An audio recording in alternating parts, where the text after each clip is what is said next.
மூன்றாம் அதிகாரம் கர்த்தர் வசனம்.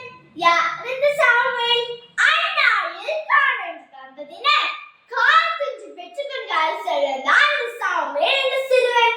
இவர் தாயின் கண்ணிற்கு கடல் கொடுத்த உன்னத பரிசு என்றெண்ணலாம். சாமுவேல் ஆலயத்தில் வளர்க்கப்பட்டவர், ஆலயத்தில் பணிவிடை செய்ய அனுப்பப்பட்டவர். ஒரு நாள் நடுநிசி நேரத்தில்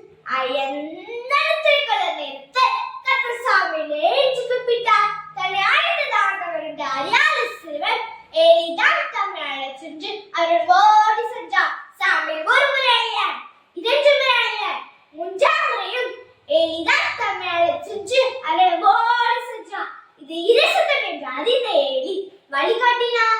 எப்படி தெரியுமா? இனி ஒன்றை கூப்பிட்டார். கர்த்தாவே சொல்லும், அடியே கேட்கிறேன் என் சொல் என்றார். கேட்பதுதான் மேற்படிக்கு நம்மை அழைத்து செல்லும் பொன்மணிக்கு ஏற்ப இதை வாக்குகின்ற சாமுவேல் கர்த்தர் உயர்த்தினார். விடலை வீரனானார், தலைவனானார். அது மட்டுமா சாட்சி முறை ஆரம்பித்து சாவுலையும் தாவியும் அபிஷேகம் செய்த ஆண்மை தலையாக உயர்த்தப்பட்டார். தற்கால உலகில் வாழ்ந்து வந்த சிறுவர்கள் பெரியவர்களுக்கு பட்ட பேரை சுற்றி அவர்களை கேட்கின்ற செய்வதில் மகிழ்ச்சி கொள்கிறார். சிறுவராகிய நாமும் பெற்றோர்களுக்கு பணிந்து சத்தம் கேட்டு